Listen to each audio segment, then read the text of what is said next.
My name is Ivy Andrews. I'm 35 years old, an Army JAG major, and I came home from a 7-month deployment in Germany 3 weeks ago. The first thing I did was check the closet for a cedar box. I knew my mother would skip my daughter on Christmas Eve. I didn't know it would take an 8-year-old and that wooden box to make her scream. My daughter is Maya. Eli and I brought her home from foster care when she was 8 months old. She is 8 years old now. For all 8 of those years, my mother has called her improvate, not really family.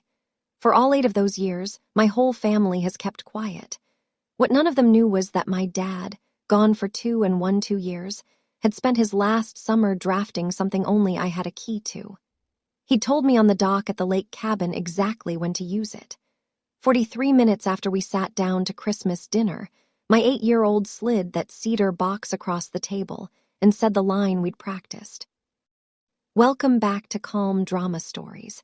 If you've ever watched a family member pretend a child doesn't exist while the rest of the room stays quiet, you'll understand every beat of this story. Drop a comment with one word that describes how that silence feels. Make sure you're subscribed because what happens at this Christmas table will leave bruises that paperwork heals slow. The plane touched down at Minneapolis-St. Paul on a Sunday afternoon, the runway dusted with November snow. I had my duffel and my Pelican case and a folder I hadn't touched in 2 and 1-2 years. Eli was waiting at arrivals with Maya on his shoulders, both of them in matching gray beanies. She slid down his back and wrapped both arms around my waist before I could set the case down.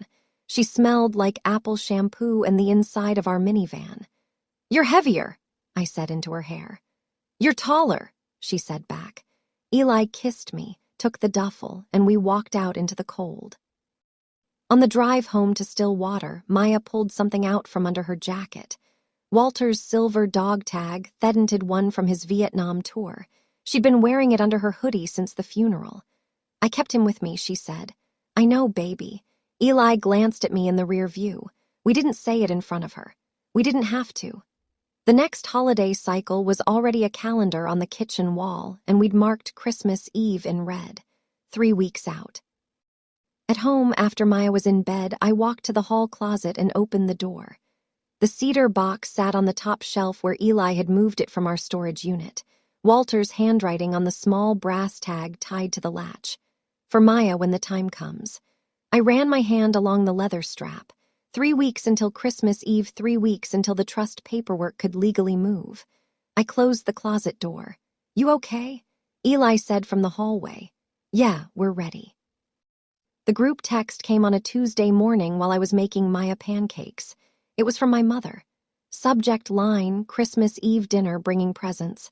Christmas dinner at my place. It read, bringing presents for the kids. Sophie and Jackson get something special. Maya's welcome too, of course. I read it twice. Then I read it again. The of course sat in the middle of the message like a dropped pebble in a clean glass of water. Maya climbed onto the counter stool next to me and read it over my shoulder. She didn't say anything. She just leaned her head against my arm, then she went back to her pancakes. Eli was at the dining table going through old work emails. He looked up. What was it? I turned the phone toward him. He read the message. He read it again. Then he stood, walked to his office, came back with a thick black 3-ring binder, and opened it on the kitchen counter. "Folder number 47, he said quietly. The binder was organized by date. Photos, screenshots, printed emails, voicemail transcripts. 8 years of them. Holiday after holiday, birthday after birthday, voicemails from Aunt Linda, forwards from Heather. Patricia's loud Christmas card list with Maya's name in smaller writing at the bottom as an afterthought. He slipped the new text into the next plastic sleeve, time-stamped it, closed the binder. 47, he said again. "I'll be home all month," I said. "We have the cabin paperwork. We have Dad's letter. We have his attorney's number. We just need her to be there. She'll be there. Then so will we." Maya finished her pancakes and slid down to feed the dog. After Maya went to school, Eli and I sat at the kitchen table with the binder open between us. I hadn't seen all of it. Most of it I'd missed because I was overseas. Some of it I'd seen as it happened. Most of it Eli had absorbed alone. Page 1. A photograph from Maya's first birthday party. Eli held Maya in his lap. Patricia stood in the background in focus, not looking at either of them. Gift card in her hand for Sophie. Forgot Maya's gift this year. Eli's note read. Said it would be too confusing to give different things. Page 8. An email from Heather to her cousin Renee accidentally CC'd to Eli in 2019. The line read, "Your little project," referring to Maya. The rest of the email was about gluten-free cupcakes. Page 16, a voicemail transcript from Aunt Linda. "Pat, do we have to have the adopted one over for Easter? My back's not what it used to be." Patricia had not corrected her. Patricia had said, "Just for an hour, Linda." Page 23. A Christmas card from Patricia. 2021. Inside the card, 3 names handwritten in red pen. Sophie, Jackson, and Ivy. No Maya, no Eli. The card was addressed to our beloved grandchildren. Page 41. The screenshot of last year's Christmas when Patricia had handed Maya a single-use Starbucks gift card. $5. The other 2 kids had unwrapped a Lego set and a charm bracelet.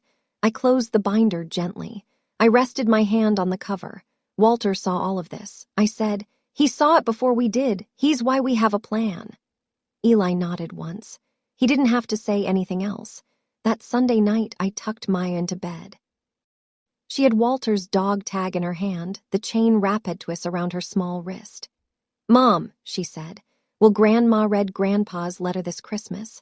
I sat down on the edge of her bed. I'd been waiting for this question. I'd rehearsed the answer with Eli a dozen times. None of the answers I'd rehearsed felt right when I was looking at her face. "We'll see, sweetie," I said. "Maybe she will, maybe she won't. What if she won't? Then I'll read it for her aloud in front of everyone." Maya thought about that. The lamp made small triangles of yellow on her bedspread. "Either way," I said, "you're going to hand her the box. That's your part.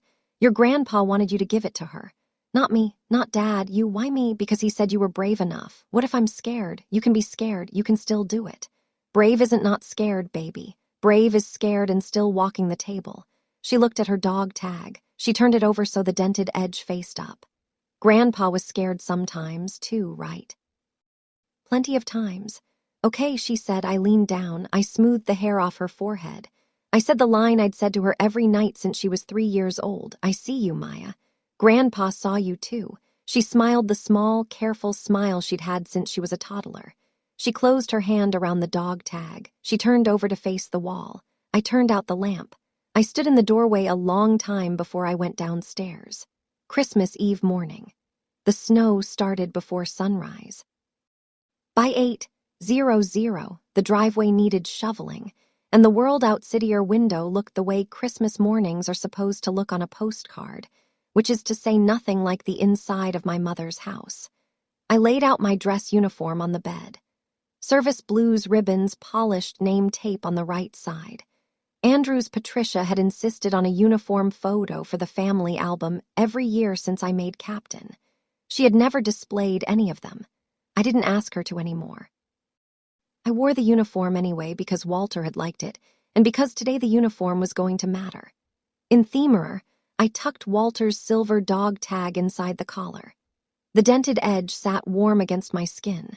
I closed the second button over it. Maya came in wearing the red velvet dress Eli had made her with white tights and the small black Mary Janes. Her hair was in 2 French braids. She had Walter's old watch on her left wrist, set to the wrong time on purpose, because she liked it that way. "You look like Mom from a Christmas movie," she said. "You look like you," I said. Eli stood in the doorway, suit and tie, a quiet smile. "Cedar box already in the car under Maya's seat." He nodded. He kissed Mia's forehead. He kissed mine. "Drive in," he said. "Eat dinner. Stay calm." Maya hands her the box when dessert's on the table. "We leave when we leave. Copy that." Maya, who had grown up around Army cadence, gave us both a small salute. Then she walked downstairs to put her coat on by herself. Still water in December looks like a town someone built on purpose for Hallmark cards. Brick storefronts, white lights wrapped around the lampposts, the river frozen at the edges. My mother's house was on a side street 4 blocks up from Maine. A 2-story Victorian with a wraparound porch she'd repainted 3 times since Walter died, each time a color Walter had hated. The driveway was full when we pulled in. Heather's SUV, David's pickup, Aunt Linda's old Buick with the rosary still hanging from the mirror. The porch light was on. The wreath on the door was new, fresh balsam gold ribbon, a brass bell at the bottom that rang when the door opened. Eli parked behind Aunt Linda's Buick. I sat for a second in the passenger seat. Maya was in the back holding the cedar box on her lap, both hands flat across the lid. "We okay?" Eli said. "We're okay." We got out. Maya carried the cedar box like it was a covered dish, the way Walter had taught her. Eli held the door. The bell rang as we stepped inside. Patricia met us in the foyer. She hugged Heather first, even though Heather had already been there for 2 hours. She kissed Sophie's hair. She gave Jackson a pat on the head. She turned to me and gave me a tight half smile, the kind that doesn't reach the eyes. "Ivy, you look thin." "Hi, Mom." She looked past Maya. Past her like Maya was a coat someone had hung on the wrong hook. "Oh, she said you brought her." Of course, Maya didn't flinch. She'd been here before. She set the cedar box down by her boots. "Come in." We're already at the cookies. The kitchen smelled like butter and clove and the Christmas pavlova my mother makes every year because Aunt Linda once complimented it in 1996. Sophie and Jackson were already at the counter with cookies. Patricia had set out 3 small plates with their names. There was no plate for Maya. Eli quietly took a 4th plate down from the cabinet and set it next to mine. He put 2 cookies on it. He nodded at Maya. She climbed up onto the stool between us. I leaned in the doorway and pretended to look at the ornaments on the kitchen window. From there, I could hear Patricia and Aunt Linda by the stove. "Pat," Aunt Linda was saying, "Lo, you don't have to make a fuss for Maya. She's not really family, Pat. You said it best." Patricia laughed once, soft. "Linda, well, you said it. I'm only quoting." Heather walked past with a casserole dish. She didn't react. She must have heard. The kitchen is the size of a hallway. Eli's jaw set. He didn't turn. He didn't say anything. He picked up the cookie plate and walked back to Maya with it. I felt my chest go very quiet, the way it goes before a deposition. I'd heard versions of this line for 8 years through screenshots, through Eli's binder, through Maya's awkward birthday parties. I had never heard it from Linda's mouth in real time with my daughter 12 ft away. Maya was watching the snow through the window. She had heard.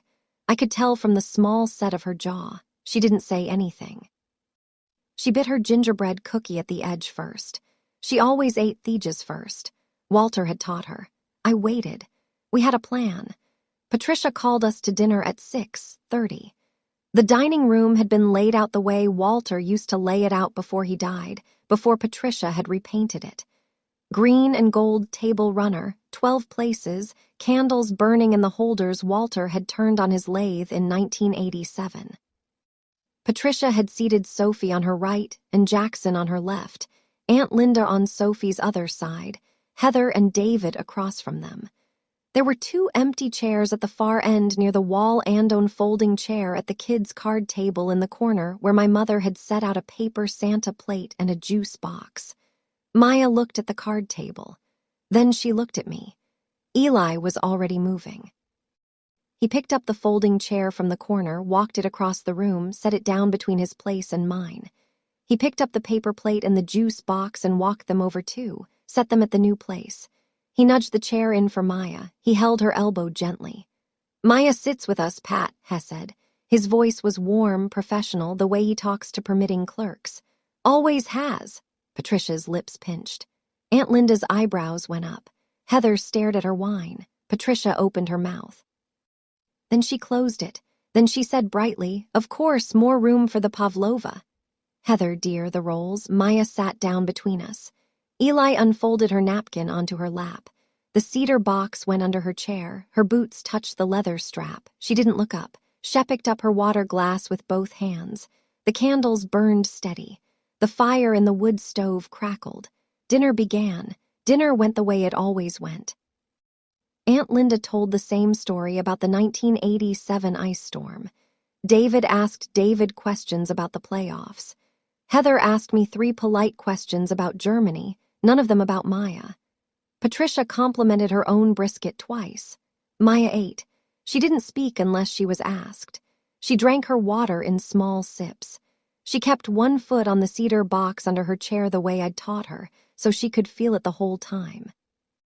After the dishes were cleared, but before the dessert came out, Patricia announced, "Time for presents." She had wrapped them herself in matching gold paper with red ribbon. There were 2 big ones under the tree and 1 small flat one on the side table. She brought the big ones first. She handed Sophie a flat rectangle, 2 lb, the unmistakable weight of a tablet. "For my smart girl, open it." Sophie tore through the paper. iPad Pro. The new one, $1,200 retail. Sophie made the sound 10-year-olds make. She held it over her head. David clapped twice. Patricia handed Jackson a square box, and for my little engineer, Jackson opened it. Nintendo Switch OLED. He yelled, Sophie yelled, Heather laughed. Patricia walked back to the side table. She picked up the small, flat envelope. She walked over to where Maya was sitting between Eli and me. She handed Mia the envelope with 2 hands like a small ceremony. "Here you go, sweetheart. Merry Christmas." Maya opened it. A drugstore Christmas card, a printed snowman, no money inside, no note, just the card. Sophie looked up from her iPad. "Mom, where's Ma's iPad?" Patricia quickly. "Sophie, hush, we have rules. The rules were never written down. The rules had never been explained to anyone except the 4 adults in the room who had nodded along to them since 2017. Patricia walked back to the tree. She came back with a small velvet ring box. She knelt beside Sophie's chair. She opened the box. She held it up so the table could see a gold chain, a heart pendant, an engraved letter on the front. S. Antique. Beautiful. My grandmother Jones, the one Patricia had kept in a safe deposit box for 19 years. "This was Grandma Jones, sweetie," Patricia said, "for my real granddaughter." The word real landed on the tablecloth like a coin. Sophie blinked. She knew that word mattered. She didn't know quite how. She let Patricia clasp the chain around her neck. She touched the pendant. Aunt Linda nodded approvingly. Joan would have wanted that. Joan was a stickler about heirlooms. Maya looked at her hands in her lap. Eli's knuckles widened on his napkin. I kept my face very still. I'd been practicing it in mirrors since I was 7 years old. I felt the dog tag against my collarbone under my service blues. I focused on the feeling of the dented edge against my skin. I breathed once slowly, the way I'd been taught at OCS to breathe before a hard call. David coughed. He looked at Hiswine. He didn't say anything. He never did. Patricia stood up satisfied and walked back to the tree. "One more," she said. Maya very quietly said, "Mom, may I be excused for the bathroom?" I said, "Yes, baby, come right back." She slid down. She left the cedar box under the chair. While Maya was in the bathroom, Patricia produced the last present, a small white envelope. She handed it to Jackson. "For your savings, my smart little man," she said. "From Grandma and from Aunt Linda." Jackson opened it. 5 $100 bills, crisp from the bank that morning. Jackson said, "Whoa." He looked at the money. He looked at his mother. Heather smiled big. "Say, thank you, Jack. Thank you, Grandma. Thank you, Aunt Linda." Aunt Linda laughed. "Don't spend it all on candy. He'll spend it on Pokémon," David said. It was the most David had said all night. The fire in the wood stove popped. A log shifted. The room smelled like cedar smoke and burned brown sugar from the kitchen. Heather poured herself another glass of wine. Patricia poured herself one too. They clink-kegged once. "Blood comes first," Aunt Linda said.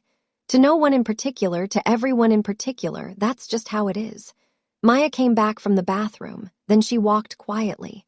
She climbed back into her chair between Eli and me. She put her hand on her lap. She looked at the cookies on her plate. Patricia did not hand her another envelope. Eli reached under the table and squeezed my knee once. "Steady, long, don't move yet, don't react, not yet." I did not react. I picked up my water glass. I drank from it. I set it down. I cut a piece of brisket I was not going to eat. I moved it around my plate. Maya looked at me. She looked at Eli. She looked at the cedar box under her chair. Then she looked at the dessert that wasn't on the table yet. "Mom," she said softly. "Is it almost time?" I said, "Soon." Sophie was still touching her gold pendant. She kept turning the S over with her thumb. She was a thoughtful kid. I had always liked Sophie. Sophie didn't know any of the rules either, which was part of why I had always liked Sophie. "Mom," she said, "Maya didn't get one. Why didn't Maya get one?" "Heather, Sophie, eat your pie. But she's our cousin. She's adopted. Sophie, eat your pie." The word adopted came out of Heather's mouth like a swear word.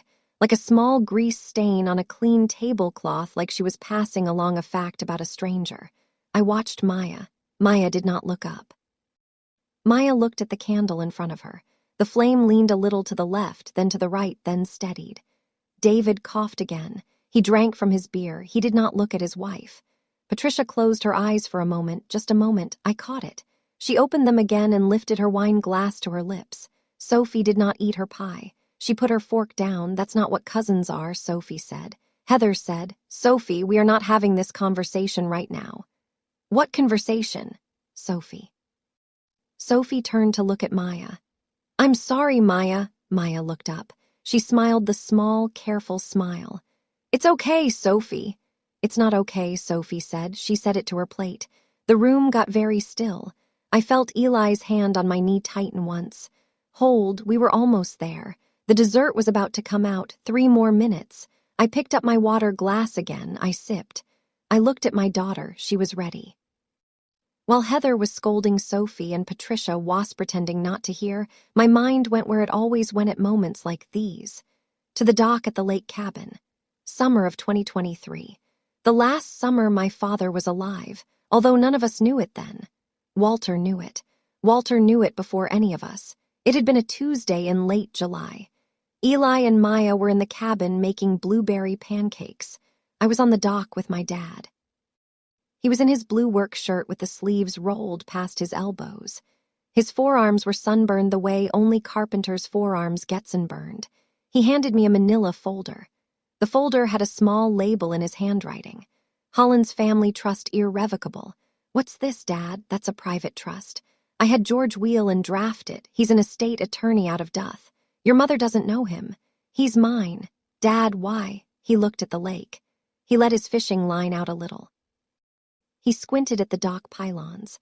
Ivy, I'm not going to make many more summers. My heart is failing. The doctor said congestive. I haven't told your mother. I'm not going to. She'd make it about her. Dad, don't listen. I see what your mother does to Maya. I have eyes. I have 8 years of eyes. The day you brought Mia home, your mother said in this kitchen, and I heard her that Maya wasn't her real grandchild. I never forgot it. I have never forgotten anything she has said about that little girl. I held the folder in my lap. I did not open it. The lake cabin is in the trust now. The trust beneficiary is Maya Rose Andrews. There's a separate account at Park State Bank. About $80,000 in savings bonds plus the proceeds from selling my shop tools. It vests when Maya turns 8. Dad, Ivy, listen. She is my granddaughter in every sense that matters. I will not have her left empty-handed by your mother. That is not happening. Not on my watch and not after my watch. He handed me the second envelope, cream paper, his handwriting sealed with a wax stamp he had made himself in his shop from a melted candle and a brass button to be opened by Patricia in front of family. When May's ready, it read, I built the box yesterday. Cedar, it's in the workshop. Maya helped me sand the lid. She doesn't know what's in it. She knows it's hers. I came back to the dinner table.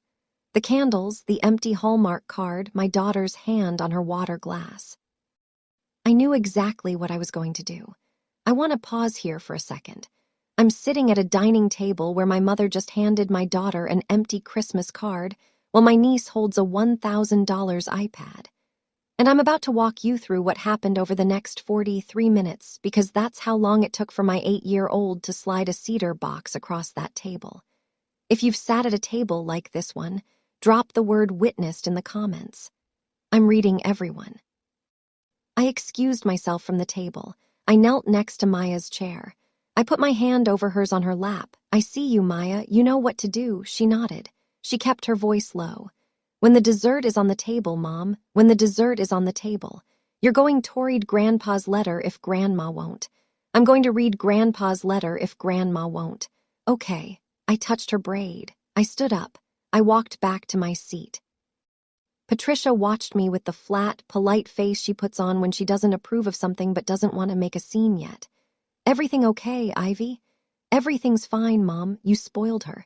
You know, out there in all that traveling, that military life, she doesn't even sit still. I didn't answer. I picked up my water glass. Maya reached down under her chair. She rested her small hand on the leather strap of the cedar box. She left her hand there. She did not pick the box up. She just held the strap, the way you hold a dog's leash before you stand up to walk it. The leather strap was scuffed near the buckle where Walter had hooked the box on his belt to carry it from the shop to the porch. Maya knew that scuff. She had sat on his lap in the workshop the day he sanded the lid. She had asked him what was inside. He had said, "Something you can hand your grandma someday, sweetheart." She had asked, "What if I don't want to?" He had said, "Then you don't have to, but it's yours when you do." Heather brought the apple pie out of the kitchen on a glass cake stand. She set it in the middle of the table with 2 pie servers and a small jug of cream. Aunt Linda sliced the first piece for Patricia. Patricia waved her off and stood up. She tapped her wine glass with a butter knife. The room quieted. "I just want to say something," Patricia said, "before we get into the pie." She looked around the table. She smiled at Sophie. She smiled at Jackson. She smiled vaguely past Maya. "Family is everything," she said. Walter, rest his soul, used to say it all the time. "Family is blood," that's what he said. "Sophie Jackson, you're my heart, you always will be. And we don't do half measures in this family. We give what we can, we give to the kids we have." David shifted in his chair. He looked at his plate. Heather Unk's eyes were a little too bright from the wine. I put my hand on Maya's hand. She let me. Eli silently reached for his phone, opened the voice memo app, and pressed record. He set the phone on the table between him and me, face down, the microphone toward Patricia. He had told me he was going to do this. I had told him to do it. Walter always said family was blood. Patricia repeated, "I think about that a lot. I think about it every Christmas." She raised her glass. "To the kids," she said. Heather raised her glass. Aunt Linda raised her glass. David raised his. I did not raise mine. Eli did not raise his. Maya did not raise her water glass. She looked down at her hands. Patricia drank. Patricia sat down. She seemed pleased with herself. She passed the pie around. Heather served Sophie. Aunt Linda served Jackson. Heather served David. David served Heather. Patricia served herself. No one served Maya. Eli quietly stood up, picked up a clean plate from the buffet behind us, cut a slicé for Maya himself, and set it in front of her. He put a small dollop of cream on top because she liked cream. He did all of this without saying a single word. Patricia watched him. She did not say anything either. "And speaking of family," Patricia said, picking up her wine glass. "Heather, dear, I've been thinking about the lake cabin for next summer. The Airbnb has been such a nice little business. I think we should fix up the dock this year. Maybe screen in the porch. The reviews keep mentioning mosquitoes." Heather brightened. "Oh, Mom, that's a great idea. We could do it Memorial Day weekend." "Maybe," Patricia said. "We did about 4,000 last August. Imagine what a screened porch would do." Eli's hand under the table found my knee again. He squeezed. He didn't look at me. Patricia was, with apparent unconcern, telling everyone at the table that she had been turning my father's lake cabin into a rental property. She did not know, could not know that the cabin had not been hers to rent for 2 years. She was monetizing something she did not own. She was monetizing it in front of the 8-year-old who owned it. Eli looked at me. I looked at Maya. Maya looked at the cedar box. The pie was on the table. It was time. I gave Maya the smallest nod. She set her fork down. She wiped her mouth on her napkin the way Eli had taught her. She folded the napkin once, set it next to her plate. She slid down off the folding chair. She reached under and lifted the cedar box up with both hands. It was heavier than she was used to. She held it against her chest. The leather strap dangled. She walked. She walked the long way around the dining table, past Heather, past David, past Aunt Linda. The wood floor creaked under her Mary Janes. Heather looked up. Heather's fork stopped in midair. "Maya," Heather said. "What, sweetie? What are you doing?" Maya didn't answer. She walked past Heather. She walked past Aunt Linda. She stopped at the head of the table where Patricia was sitting with her wine and her pie and her satisfied smile. She set the cedar box on the table in front of Patricia. She slid at the last 6 in forward with both hands until the front edge of the box touched the edge of Patricia's plate. She kept her hands on the box for a moment. Then she let go. She put her hands at her sides, the way Walter had taught her to stand at attention. She tilted her chin up just a little. The room was very quiet. The fire popped once in the wood stove. The candles flickered. Maya said in a voice that was small but clear, Grandma, Mom told me to give this to you if you ever ignored me again. Patricia stared at the box. Then she stared at Maya. Then she stared at me. Aunt Linda gave a small, startled laugh. Oh, is this some sort of game? It was not a game. Patricia's voice was very small. What is this? Maya did not answer her. She had said her line. She had been told not to say anything else. She had practiced this with us for 3 weeks. She stood at attention next to the head of the table, her chin tilted up, her hands at her sides. Aunt Linda laughed again, but the laugh died at the edges. What is Pat? What is the child doing? Was this rehearsed? Heather said, Mom, what is that? David said, Pat, what's this? Sophie put her iPad face down on her napkin and leaned forward. Jackson did not look up. Patricia did not move her hands. She looked at the cedar box. She looked at the brass tag tied to the latch. The tag read for Maya when the time comes. She recognized the brass tag. She recognized Walter's handwriting on it. I watched her recognize it. I watched the color go out of her cheeks. Ivy, she said very low. What is this? It's for you, Mom, I said from Maya. Open it, Ivy. Open it, Patricia. I did not call her Mom that time. I did not call her Mom from that moment on in that room for the rest of the night. She put her hand on the latch. Her hand was shaking very slightly. The brass latch made a small, dry sound. Pat, Aunt Linda said, Pat, you don't have to open this. Whatever this is, Linda, I said, be quiet. Linda looked at me. I had never used that tone with her. I held her gaze the way you hold the gaze of a witness during cross. She closed her mouth. Patricia opened the latch. The lid creaked. The cedar smell came up out of the box. Walter had varnished it 3 times with the linseed oil he kept in his workshop, and the smell was unmistakable, and Patricia recognized it. I saw the recognition pass across her face. Inside the box, in neat order, were 3 things. On top, a manila folder labeled in Walter's handwriting, Holland's Family Trust, irrevocable, executed June 14, 2023.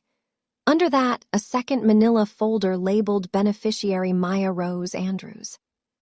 Under that, a sealed cream envelope with a small wax seal Walter had made himself from a brass button, and on top of everything propped against the inside of the lid, a 4x6 photograph. Walter, sunburned, in the blue work shirt with the sleeves rolled up. He was sitting on the dock at the lake cabin. Maya was 2 years old. She was sitting on his lap. They were both grinning. Maya had her hand on his beard. Patricia saw the photograph first. She made a small sound, not a word. A small breath in. She reached for the photograph and stopped. She did not pick it up. Her hand hovered over it. Walter, she said like a question. Yes, I said. She looked at me. For a moment her face was not angry. For a moment her face was something else. Bewildered, maybe recognizing, maybe. Then her face hardened again. She picked up the first manila folder. She opened it. The trust document was 18 pages. She read the first page. She read the second page.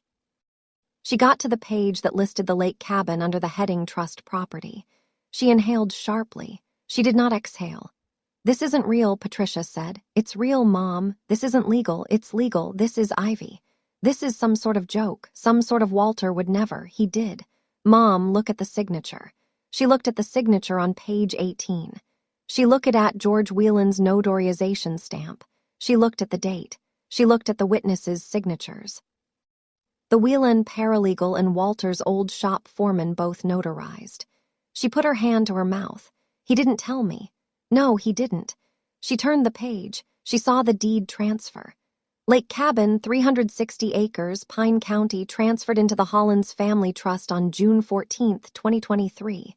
Beneficiary, Maya Rose Andrews, trustee until age 25. Ivy Andrews. She turned the page again. The trust accountancy, a list of assets, total trust value as of the most recent audit, $58,400. You knew this the whole time. Yes, you knew this when I was renting the cabin. Yes, Mom, you knew this when I knew it on the dock the summer he gave me the folder 2.5 years ago. She set the trust folder down. She picked up the second one. She did not open it yet. She picked up the cream envelope. She looked at the wax seal to be opened by Patricia in front of family when Maya is ready. She read aloud in a very flat voice. Aunt Linda whispered, Pat, don't. Patricia looked at her sister. Then she looked at the envelope. Then she looked at me. Her hands were shaking now. She broke the wax seal. She unfolded the letter.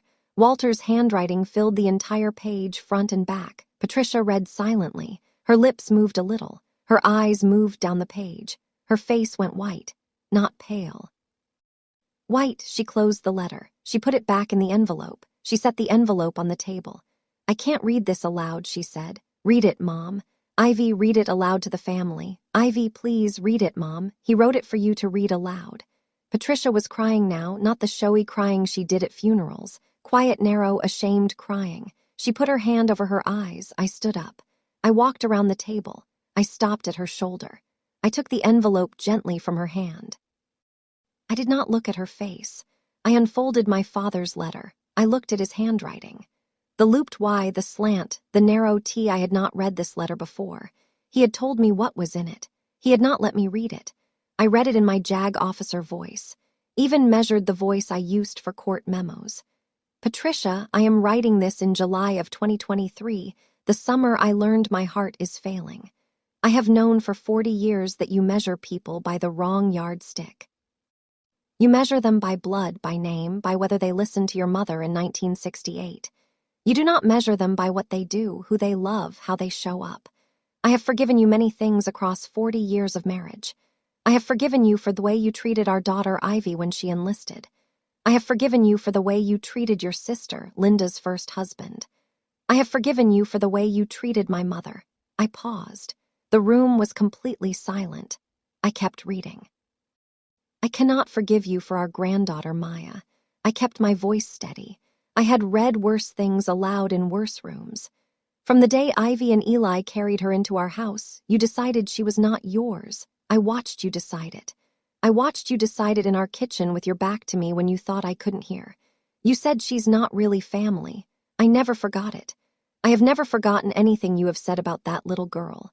Aunt Linda put a hand over her mouth. "You skipped her at her first birthday. You skipped her at her christening. You sent Sophia a savings bond and Maya a coloring book. You told my sister-in-law Dorn at a barbecue in 2019 that you were tolerating her. I heard you. I was on the other side of the fence with the dogs." David lowered his beer. "I am writing this," I read, "because I do not think you are going to change. I have spent 2 years hopping. I have spent 2 years showing you photographs of her on my phone, hopping. I do not believe my hope will outlive me. So I have done what I should have done in 2017. I have put the lake cabin into a trust for Maya. I have put my retirement bonds into the trust for Maya. I have put the proceeds from my shop tools into the trust for Maya. The trust is irrevocable. It cannot be undone. Yao cannot challenge it in court. George Whelan made sure of that. I turned the page. She is my granddaughter in every sense that matters. I let the lines sit on the air. If you are reading this, Patricia, then you have failed Maya again. You have ignored her on a day that matters. So now she has a home that you cannot take away from her. And it is not the home you are planning to monetize. Sign the audit paperwork. Pay the trust back. Look at the child you have refused to see. Walter. I folded the letter. I set it gently on the table next to the cedar box. Stop with me here for a moment. What you just heard, that's my father's voice. 2.5 years after he was buried, I'm an Army JA. I've stood in front of courts martial. I've never had a harder moment than reading that letter aloud at my mother's Christmas table. If you've ever wished someone you loved was still here to say the right thing, drop a heart in the comments. Subscribe. The next 8 minutes is what 5 years built toward. Patricia did not say anything for a long time. Her hand was still over her eyes. Aunt Linda was the first to speak. "Pat, Pat, honey, he didn't mean, he meant it. Linda, I said every word. He told me on the dock. He told me what he was going to write before he wrote it." Patricia took her hand down from her face. She picked up the trust folder. She turned to the deed page. She looked at the cabin transfer. She turned to the audit clause. She read it. The audit clause required the trustee to recover all income generated from trust property since the property entered the trust since June 14, 2023. The cabin had been rented as a vacation property starting that fall. Patricia had collected the rent. Patricia had collected, as I had calculated 3 months ago with my Army financial counselor, approximately $96,000 in rental income across about 80 weeks. With the 7% interest, the audit number was about $103,000. She read the audit clause twice. She closed the folder.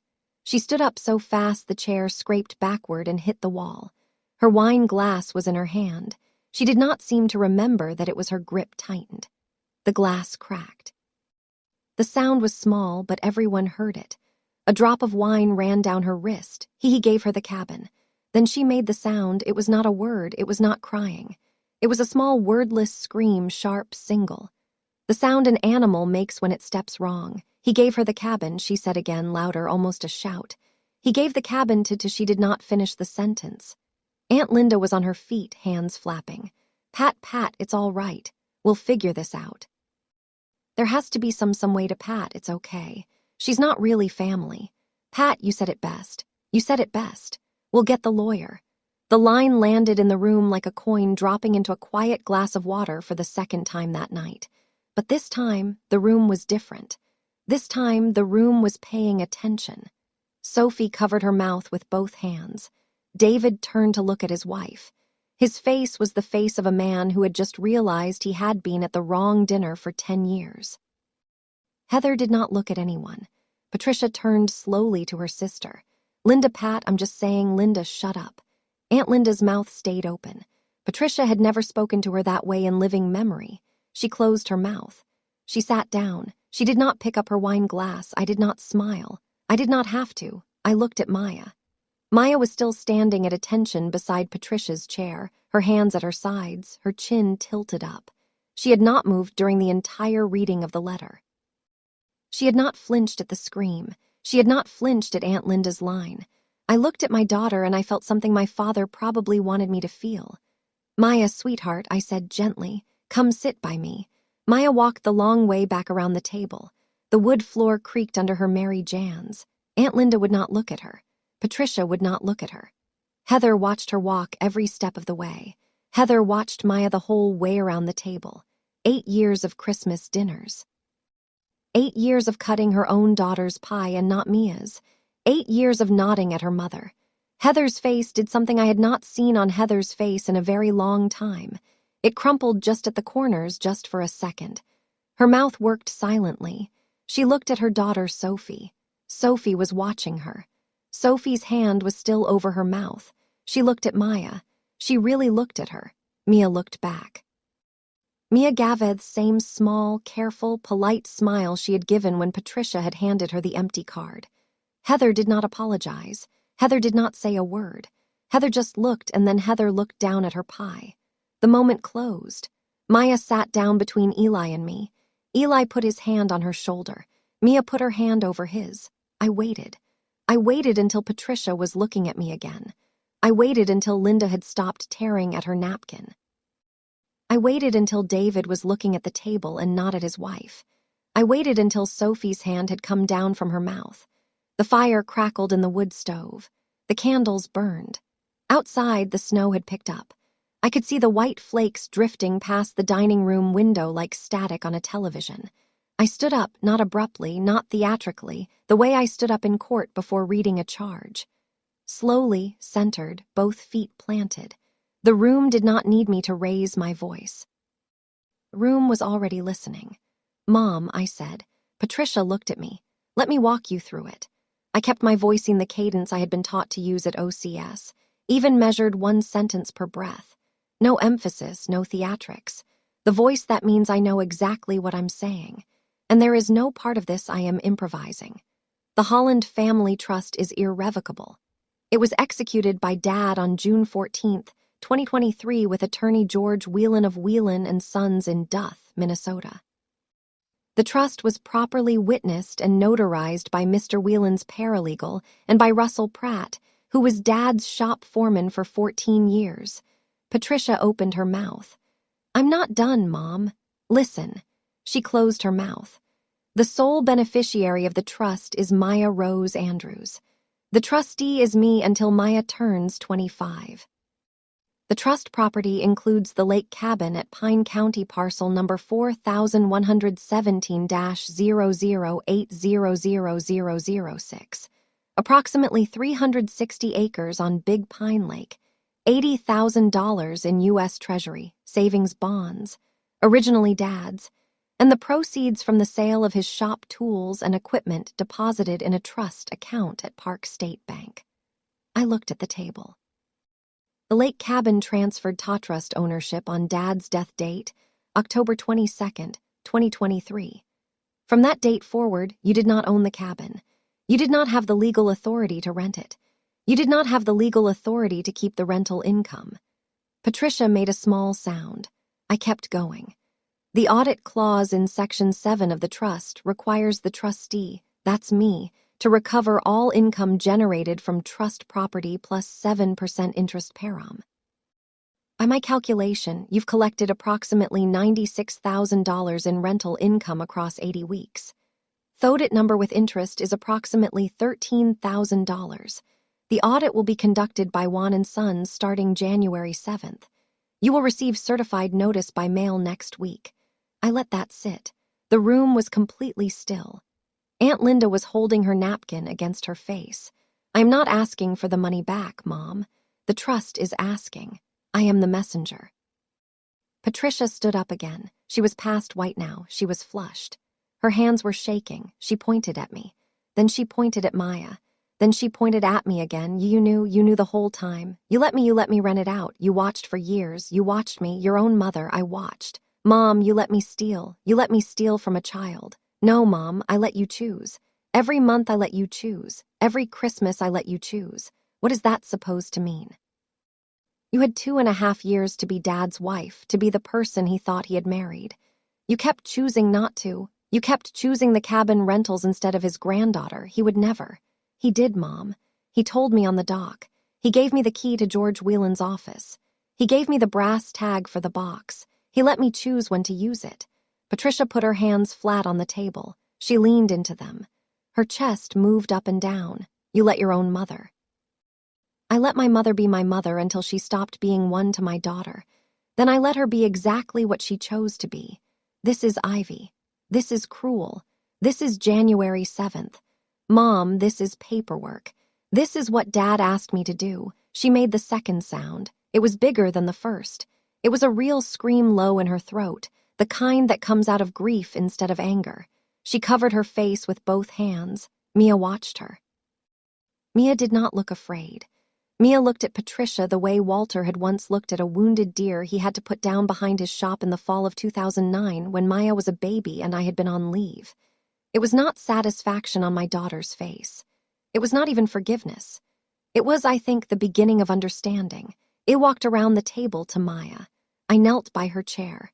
I smoothed her braid. The dog tag under my collar moved against my collarbone.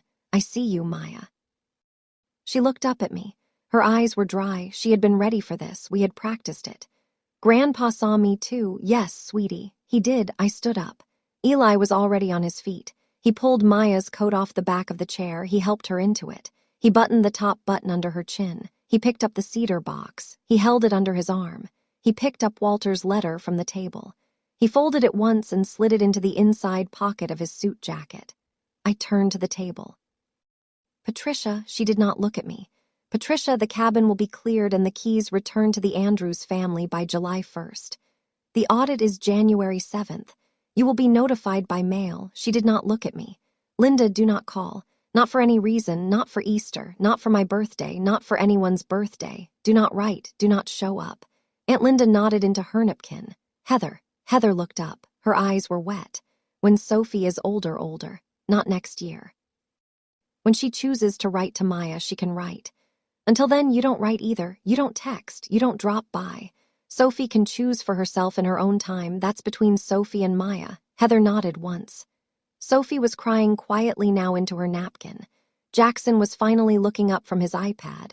David nodded once. He had never been the problem. He had also never been the solution. He knew the difference and he didn't argue it. I picked up my own coat. I picked up Maya's small hand. The three of us walked toward the foyer. The brass bell on the door rang as Eli opened it. The cold air came in. We walked out into the snow. The SUV started slow in the cold. Eli let it idle a minute. He turned the heater on. Maya sat in her booster seat in the back, the cedar box on her lap, her hand flat across the lid. She did not say anything for a while. Eli pulled out of Patricia's driveway. The Christmas lights on the porch railing reflected off the snow. The house got smaller in the rearview mirror. The brass bell on the door rang once when the wind caught it very faintly. None of us looked back. We drove out of still water toward Highway 36. The snow was thick enough that the street lights had halos around them. The wipers ticked. After about 10 minutes, Maya said, "Mom, will Grandma write back?" "Probably not, sweetie." Okay. She was quiet for a while longer. The heat finally hit her in the back seat. She unzipped her coat. She kept her hand on the cedar box, then she said, "I like the cabin." Eli, gentle, "Good, we're going next summer." Another quiet stretch. The wipers ticked. The heater hummed. Then Maya said, "Mom, can I bring my friend Tessa to the cabin?" I laughed. It was the first time I had laughed in 3 weeks. I laughed harder than I expected. I had to wipe my eyes. "Yes, baby," I said. "You can bring whoever you want. It's your cabin." She thought about that. The snow blew against the windshield. The dashboard glowed green. "It's our cabin," she said. "Yes, sweetie, it's ours." She put her cheek against the cedar box. She closed her eyes.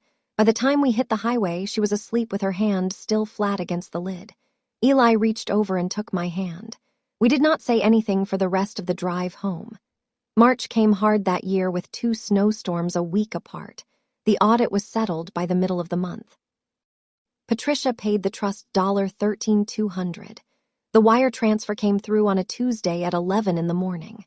George Whelan called me from his office in Duth to confirm. He sounded tired. I thanked him. Patricia did not attend Mia's spring concert. I did not invite her. Maya sang the alto part on "I See the Moon," and Eli took her to the diner afterward for pancakes. I had to fly back to Fort McCoy for 2 days, but I watched the video 3 times on the plane. Heather sent me one short email in February. The subject line was blank. The message was 1 sentence. "I'm sorry I didn't see her sooner." I did not reply. I read it twice and I closed the tab. Aunt Linda did not call. She did not write.